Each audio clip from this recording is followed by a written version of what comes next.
오늘 아침에 예배당에 나오실 때 어떻게 기쁜 마음으로 나오셨어요? 아멘. 아멘. 네. 우리가 이렇게 신앙생활을 하는 이유가 있어. 우리가 이렇게 신앙생활을 하는 목적이 있습니다. 그 이유, 그 목적은 여러분들이 아시는지 모르시는지는 모르겠지만 그 이유는, 그 목적은 두 가지예요. 첫 번째가 뭐냐 하면 부활입니다. 우리는 왜 신앙생활을 하느냐? 그거는 부활 때문에 신앙생활을 하는 겁니다. 죽어도 다시 살아날 수 있는 게 부활이에요. 우리는 분명히 죽습니다. 그러나 우리는 부활합니다. 그렇기 때문에 우리가 신앙생활을 하는 거예요. 세상에 존재하는 모든 것들 가운데에 소멸하지 않는 것은 아무것도 없습니다. 우리의 생명도 소멸합니다. 그러나 부활은 소멸하는 것 중에서 다시 살아날 수 있다라고 하는 소망을 갖는 거예요. 그것이 부활입니다. 그 부활 때문에 우리가 신앙생활하고 있다라고 하는 것을 여러분들이 다시 한번 마음속에 간직하셨으면 좋겠습니다. 우리가 신앙생활하는 두 번째 목적은 뭐냐면, 부활이 있는 사람은 그 마음에 뭐가 있느냐면 소망이 있어요. 부활을 가진 사람은 세상 살다 보면 여러 가지 많은 어려움과 걱정스럽고 염려스러운 것들이 우리에게 계속해서 다가오거든요. 그러나 부활 가진 사람은 그 옆에 소망이 있어서 그 어떤 아픔도 어려움도 이겨낼 수 있습니다. 그렇기 때문에 우리가 신앙생활하는 이유가 도대체 무엇이냐? 누군가가 나에게 당신은 왜 예수 믿고 교회 다니고 그렇게 예배를 드립니까? 라고 묻는다면 우리는 두 가지를 얘기할 줄 알아야 돼. 첫째는 뭐냐 하면 나는 죽어도 다시 살고 싶어서 신앙생활하는 거다. 그리고 이 세상 사는 동안에 아무리 어려움이 와도 죽음도 이겨내고 다시 사는 난데 까짓거 이 세상에서 주는 어려움 그거 못 이겨내겠느냐? 그거 이겨낼 수 있는 힘을 하나님이 주시기 때문에 내가 사는 거다. 내가 신앙생활하는 거다. 이렇게 말할 수 있어야 됩니다. 이게 사실입니다. 우리는 부활이 있습니다. 그리고 이 세상이 주는 어려움은 부활에 비하면 아무것도 아닙니다. 그렇기 때문에 우리는 이겨낼 수 있어요. 우리는 그래서 신앙생활 하는 겁니다. 예수님을 믿는 우리들에게는 분명히 그 부활이 있습니다. 아멘. 분명히 있어요. 이 부활을 생각하면서 사십니까? 아니면 생각하지 않고 사십니까? 오늘 이 말씀은 바울과 예수 믿는 많은 사람들이 부활을 생각하지 않는 사람들에게 부활을 생각하십시오 라고 하는 그런 메시지예요. 오늘 우리에게도 그런 메시지를 주실 때, 그 말씀을 하실 때 저는 오늘 이 예배를 드린 모든 분들 마음 가운데에 부활이 다시 한번 각인되기를 소망합니다. 그렇게 될 줄로 믿습니다. 부활을 다시 한번 생각해보는 그런 시간이 됐으면 좋겠어요. 바울이 얘기합니다. 그리고 예수님 믿는 많은 사람들이 늘 무슨 얘기를 했느냐 하면 그 사람들은 잘 먹고 잘 사는 얘기를 하는 것이 아니라 예수님이 부활하셨습니다. 예수님이 부활하셨습니다를 전파했답니다. 예수님이 하늘로 승천하신 이후에 예수님과 함께 있던 사람들, 예수님을 믿었던 사람들은 오직 그 입술에 부활이라는 말만 하고 살았어. 부활 그러는 거예요. 왜냐하면 사실 우리의 모든 목적은 부활이기 때문에 그렇습니다. 자신들이 부활을 전하는 이유는 그래서 두 가지라고 얘기를 해요. 뭐라고 얘기하느냐면 첫 번째가 예수님이 죽었지만 예수님이 다시 살아나셨다. 그 이유는 이미 돌아가신 분들 계시지요. 그리고 앞으로 돌아가실 분들이 계시지요. 이미 돌아가셨거나 앞으로 돌아가실 분이나 이 모든 분들이 다시 살 것이다 라고 하는 것을 말하기 위해서 부활을 얘기한다는 거예요. 그러니까 살아서 나보다 먼저 돌아가신 분이 계시지 라는 생각을 할 때 그것이 결국 슬픔이 아니라는 거야. 나도 죽겠지. 그러나 그것이 큰 문제가 되지 않는다는 거예요. 왜냐하면 결국은 부활할 것이기 때문에. 그래서 부활을 얘기한답니다. 두 번째 부활을 얘기하는 이유가 뭐냐면 세상에 사는 동안에 저와 여러분이 믿음을 지키고 있습니까? 안 지키고 있습니까? 믿음을 지키고 있지요.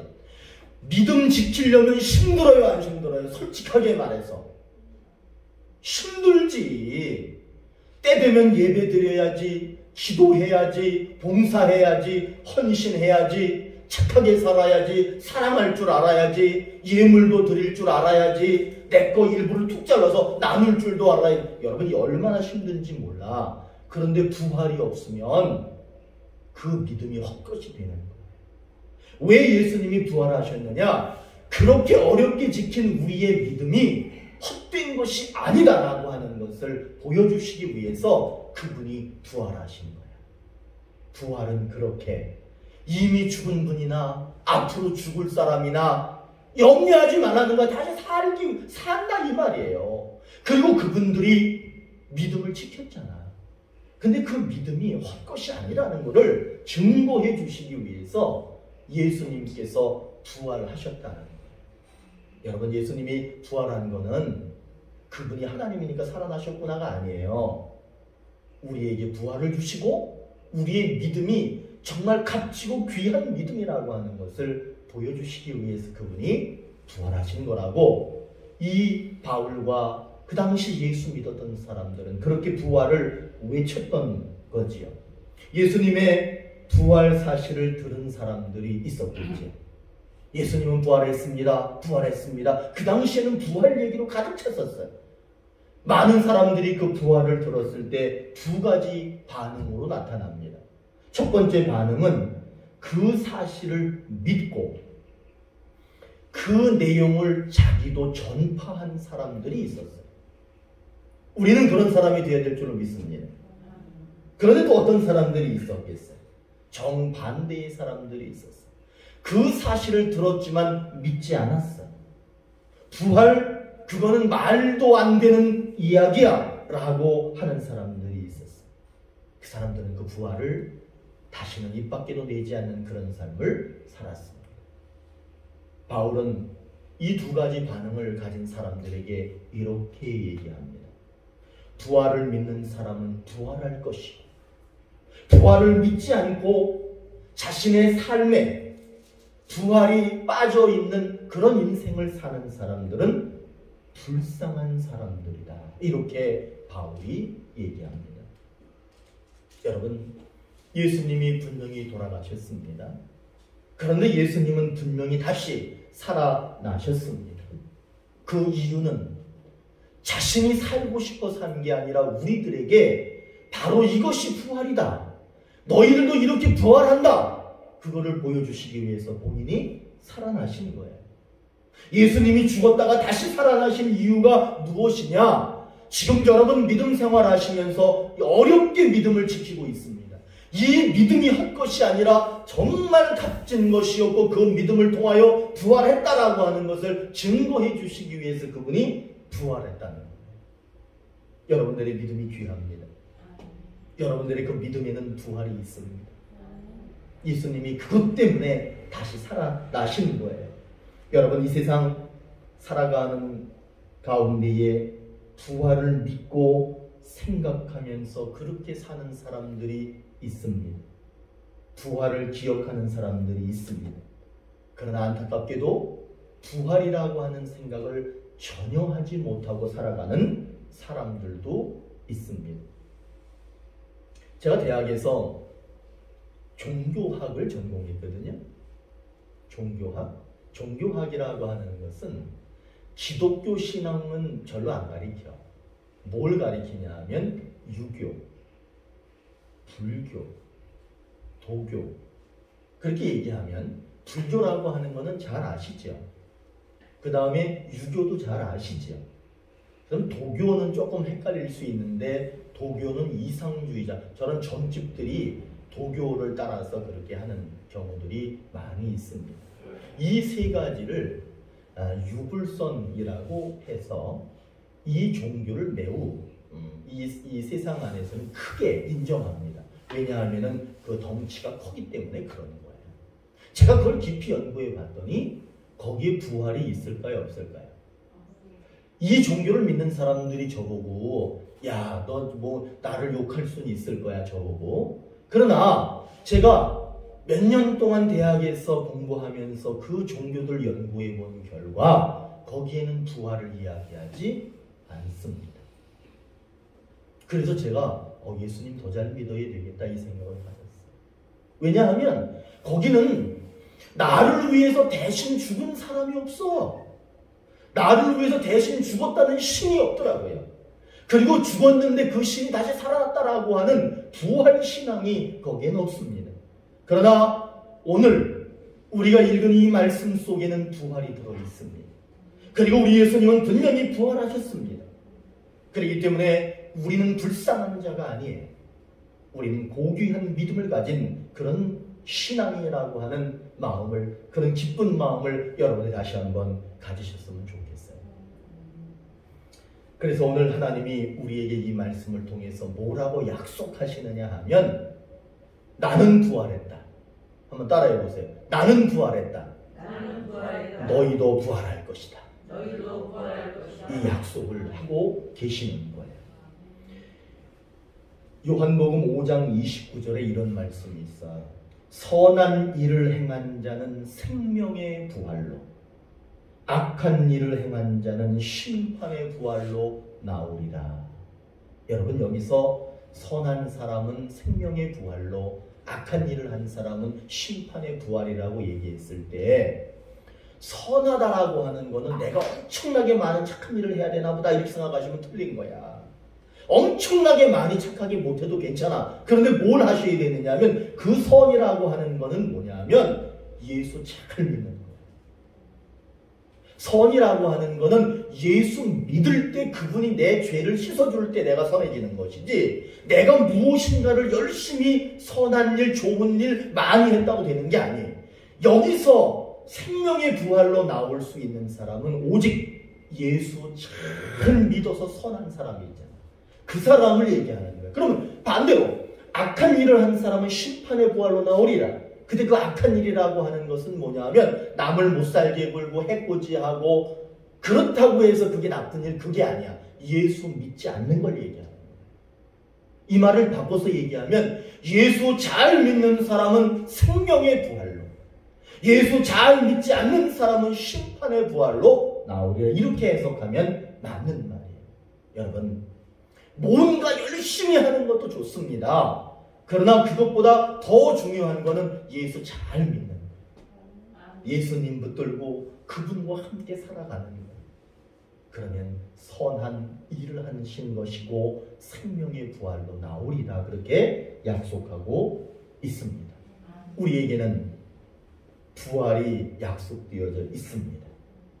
그렇기 때문에 그 약속되어져 있는 그 부활을 생각해야 돼. 내가 부활을 가진 사람이다라고 하는 것을 생각해야 돼. 세상살이가 복잡하고 세상살이가 힘드니까 이 부활을 가진 것을 잊어버리고 세상에 파묻혀 살면 안 된다는 거예요. 여러분, 어떤 상황 속에서도 힘들면 힘들수록 여러분들에게 부활이 있다라고 하는 거, 예수님이 나 때문에 다시 살아나셨다라고 하는 거, 그거를 기억하면서 사시기를 바라겠습니다. 여러분들이 그런 부활의 기대감을 살고 있으면, 부활의 기대감으로 산다면 이 세상이 주는 어떤 어려움도 슬픔도 괴로움도 이겨낼 수 있다라고 분명히 약속합니다. 그 부활을 꼭 소유하시길 바라겠습니다. 오늘 말씀에 바울이라는 사람이 부활을 전했습니다. 그리고 그 당시 예수 믿었던 사람들이 부활을 전했습니다. 부활이라고 하는 것은 예수님이 분명히 죽었습니다. 그러나 예수님이 다시 살아나셨습니다. 그 사실을 말하는 거예요. 그 사실을 인정하는 거예요. 그 사실을 증거했습니다. 그러나 그 많은 사람들 중에서는 부활을 인정하지 않는 사람들이 있었어요. 부활을 믿을 수 없었습니다. 죽었다가 다시 산다는 게 말이 되느냐? 그렇게 말하는 사람들이 있었습니다. 안타깝지만 그 사람들에게는 부활이 없었습니다. 부활이 있는 사람은 부활을 얘기합니다. 부활이 없는 사람은 부활을 이야기할 수가 없습니다. 여러분들 앞으로 부활을 많이 얘기하십시오. 예수님이 부활하셨고 나도 부활한다. 이 믿음으로 사시기를 바랍니다. 월화수목금토일 일주일이 있어요. 그 일주일 안에 예수님이 무슨 요일날 돌아가셨냐면 금요일날 돌아가셨어요. 금요일날 숨을 거두시고 금요일 죽고 토요일 하루 잠자고 주일 아침에 부활하셨어요. 그분은 그렇게 3일 만에 부활하셨어요. 부활하신 다음에 이분이 제일 먼저 한 게 뭐냐면, 여러분 다시 살아났으면 뭐 하시겠어? 다시 살아났으면 뭐 하겠어? 야, 신나잖아. 뭐 하겠어? 근데 예수님은 제자들을 찾아가. 왜냐하면 제자들에게 가르쳐주고 싶은 거야. 너희들도 부활한다. 내가 부활한 것처럼 너희들도 부활한다. 그리고 니들이 부활을 전하고 그거를 믿는 모든 사람들이 부활한다. 그걸 급한 거야, 이거는. 그런 제자들이 찾아가는 거야. 제자들이 거기 모여 있었어. 제자들이 예수님 보고 깜짝 놀라는 거야. 믿어지겠어요? 안 믿어지겠어요? 안 믿어지는 거야. 근데 예수님은 안 믿어지는 그 사람들에게 믿어지게 하기 위해서 수단 방법을 가리지 않고 자기가 죽자마자 그 사람들에게 나타나서 자기의 모습을 보여줬습니다. 제자들이 시간이 지나면서 예수님 말씀을 들으면서 이분이 진짜 예수님이다라고 하는 것을 확신하고 마음 가운데 기쁨이 가득했답니다. 근데 그때 그 제자 중에 도마라고 하는 사람이 거기 없었어. 예수님이 가시고 도마가 왔어. 참 묘하죠? 그때 제자들이 도마한테 얘기야. 우리가 예수님 만났다. 예수님 부활하셨다. 예수님 다시 사셨다. 그 얘기를 도마한테 해주니까 도마가 믿었게요? 안 믿었게요? 안 믿어. 사람은 눈이 있어가지고 내가 눈으로 보지 않으면 절대로 안 믿는다. 이게 사람들의 마음이거든. 도마가 나는 절대로 못 믿는다. 나는 죽어도 못 믿는다. 내 눈으로 확인하기 전에 난 절대로 안 믿겠다. 여러분, 그래서 예수님이 도마에게 나타났게요? 안 나타났게요? 나타났어. 8일쯤 지났을 때 8일 동안 도마가 나는 못 믿는다, 나는 믿을 수 없다를 8일 동안 계속 했겠지. 예수님이 8일 만에 나타나셨어. 그리고는 도마야, 내 손을 보거라. 내 손의 못자국을 보거라. 옆구리를 보여주시면서 내 옆구리의 천자국을 보거라. 그리고 믿음 없는 사람이 되지 말고 믿음 있는 사람이 되거라. 여러분, 이 말씀에서 가장 중요한 말씀이 뭐냐면 믿음 있는 사람이 되거라. 믿음 있는 사람이 되거라. 왜냐하면 예수님은 믿음으로 만나는 거예요. 나는 예수님을 믿습니다라고 하는 그 믿음으로 만나는 거예요. 그 믿음이 있을 때 부활하는 거예요. 그렇기 때문에 예수님이 여러 가지 많은 일들을 하셨지만 가장 예수님이 하신 말씀 중에 우리가 귀담아 듣고 주목해야 할 말이 뭐냐 하면 믿음 있는 사람이 되거라. 도마는 눈물을 흘렸겠지. 도마의 마음속에 그동안에 며칠간 예수님의 부활을 믿지 못했던 것이 후회겠겠지. 그렇게 하면서 도마는 이제 믿음 없는 사람이 아니라 믿음 있는 사람이 되었습니다. 여러분, 예수님이 우리들에게도 똑같이 말씀하실 거예요. 믿음 없는 사람이 되지 말고 믿음 있는 사람이 되거라. 여러분, 그 믿음이 우리들에게도 있기를 바랍니다. 그래서 그 믿음이 예수님을 부활시켰던 것처럼 우리를 부활시키는 그런 놀라운 역사가 우리들에게도 있을 거라고 저는 확신합니다. 우리의 눈으로 예수님을 보지 못했습니다. 우리는 실제로 예수님의 못자국을 보지 못했고 천자국을 보지 못했습니다. 그러나 분명한 건 그분은 부활하셨습니다.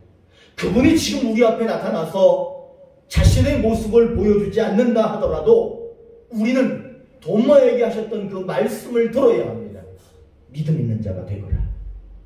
여러분, 이 말씀이 오늘 도마에게 한 것이 아니라 나에게 한 말씀으로 받아들이셔서 지금까지 내가 믿음이 약했다면, 지금까지 내 믿음이 부족하고 연약했더라면 다시 한번 여러분들의 믿음을 주께 드리는, 그러므로 여러분의 믿음이 부활의 믿음이 되는 그런 은혜가 임하기를 바라겠습니다. 오늘 말씀에 예수님은 부활하셨지만, 많은 사람들이 부활을 전했지만 그 부활을 믿지 않는 사람들이 있었습니다. 그러나 여러분, 우리는 무엇을 봐야 되느냐 하면 믿지 않는 사람, 부활을 거부하는 사람을 보고 사는 우리들이 아닙니다. 우리들은 부활을 믿고 믿음 있는 사람들을 보면서 그렇게 살아가는 사람들이에요. 저 사람들 저렇게 예수 믿지 않고 잘 사는데 그 사람들을 보고 사는 것은 어리석은 겁니다. 예수님 잘 믿고 성실하게, 그리고 어떻게든지 한번 착하게 살아보려고 노력하는 그런 사람들을 바라보십시오. 그렇게 사람들이 나뉘어져 있었습니다. 부활은 사실이었지만 믿지 못하는 안타까운 사람들이 있었어요. 여러분, 믿지 않으면 부활은 그 사람에게 일어날 수가 없습니다. 부활은 죽었다가 다시 살아나는 것이기도 하고요. 부활은 내가 잃어버렸다가 다시 찾는 것도 부활입니다. 제 얘기를 한번 해볼까? 제 얘기를 하면 나도 그랬는데 아마 이렇게 하실 거예요. 제 삶을 보면 부활의 연속이었어요. 제가 고등학교 3학년 때 교회 갔거든요. 고3 때. 그때 저를 전도하신 분이 예수 믿으세요. 그래서 나한테 예수 믿으세요. 그때 제 마음이 두 가지였어. 믿을까 말까 두 가지였어. 예수 믿으세요. 그럴 때 믿을까 말까 이 두 가지였어. 그때 어릴 때 믿을까 말까. 그래서 말까가 나를 지배했으면 나는 예수 못 믿었어. 그런데 내가 예수님을 믿을까 그러면서 예수님을 믿지 말자라고 하는 마음을 버렸어요. 여러분, 그런 부정적인 마음이 들고 긍정적인 마음이 생각이 딱 들었을 때 그 부정적인 거를 버리는 거야. 말까? 예수님 믿지 말까? 그거를 버리는 순간 내가 예수 믿었어. 그래가지고 내가 예수님 안에서 새로운 생명으로 태어났습니다. 그렇기 때문에 할까 말까 할 때 부정적인 거는 무조건 버리셔야 돼. 그러면 생명의 부활로, 믿음의 부활로 그렇게 나타나게 되어져 있습니다. 그리고 나서 또 어떤 문제가 벌어지느냐 하면 그 목사님이 새벽기도 꼭 나오래. 새벽기도 하려면 4시에 일어나야 돼. 4시에 일어나야 되니까 얼마나 힘들어. 그렇죠? 새벽 일주일 내내 새벽 예배하지 7일 동안 새벽 예배를 하는 거야. 그 다음에 주일날 되면 2번 예배 꼭 드리지, 금요철야 드리지, 수요 예배 드리지, 일주일에 예배가 너무 많은 거야. 그러니까 이제 교회 갈까 말까 이 생각이 되는 거야. 교회 갈까 말까. 교회 가야 되나 말아야 되나 그 갈등 속에 계속 사는 거예요. 근데 말까를 버리는 거야. 에이 모르겠다. 말까를 버리니까 교회 갈까가 되는 거야. 그래서 교회 잘 갔어요. 제가 신학교 가기 전에 80일 동안 새벽 기도를 해서 80일 작정 새벽 기도를 하던 예배 드리는 것이 그렇게 좋았어. 재미있고 은혜로웠고 가슴이 따뜻해지고 거기가 하나님 품인 것 같았어요. 그렇게 말까를, 교회 가지 말까를 버리니까 교회 갈까가 되더라. 그러다가 또 시간이 지났어. 그분이 나한테 뭐라 그러냐면 신학교에 한번 가서 신학 공부를 해보자 그러셨어요. 신학 공부를 해보자. 근데 그 당시에 저를 아마 지금 보셔서 그렇지 그 당시에 저를 보셨으면 쟤는 안 돼 이렇게 하셨을 거예요. 쟤는 안 돼. 근데 저도 알았어 그걸. 그래서 내가 신학교를 갈까 말까 고민했어요. 신학교를 갈까 말까 할 때 말까를 버렸으니까 제가 여기에 있는 거예요. 여러분, 부활이라고 하는 것은 죽었다가 사는 것도 부활이에요. 그거는 이미 약속되어져 있는 거예요. 그러나 여러분, 이 세상을 사는 동안에 믿음을 지키고 믿음의 부활을 끝까지 여러분들이 갖기를 원하신다면 할까 말까, 갈까 말까 이거 있죠? 할 때 부정적인 거는 무조건 잘라서 던져버리셔야 돼. 그러면 여러분들은 믿음의 부활로, 생명의 부활로, 능력 있는 부활의 삶으로 여러분들이 바뀌어 살 수 있게 됩니다. 여러분들은 죽어도 사실 다시 사는 부활을 갖고 계시고, 또한 믿음을 지키는 이 세상에서의 삶 속에서 믿음을 끝까지 잘 지키셔서 믿음의 능력 있는 삶을 사실 분들이라고 저는 확신합니다. 할까 말까 할 때 말까는 무조건 버리셔요. 그래서 하겠습니다 라고 하는 신앙으로 여러분들을 바꾸셔서 예배도 잘 드리고 기도도 잘하고 하나님 앞에 사랑도 많이 받고 그런 여러분들의 삶이 저는 될 거라고 믿습니다. 부활은 눈에 보이지 않습니다. 예수님도 나타나서 손의 못자국과 옆구리의 창자국을 보여주시지 않습니다. 그러나 우리에게 분명히 말합니다. 믿음 없는 자가 되지 말고 믿음 있는 자가 되거라. 그러면 부활하리라. 그 사람이 바로 부활을 가진 사람이다. 이렇게 말씀하고 계시는 그분의 음성을 들으시고 부활의 삶이 내게 있다라고 하는 것을 확신하는 그런 삶이 되시기를 축원합니다.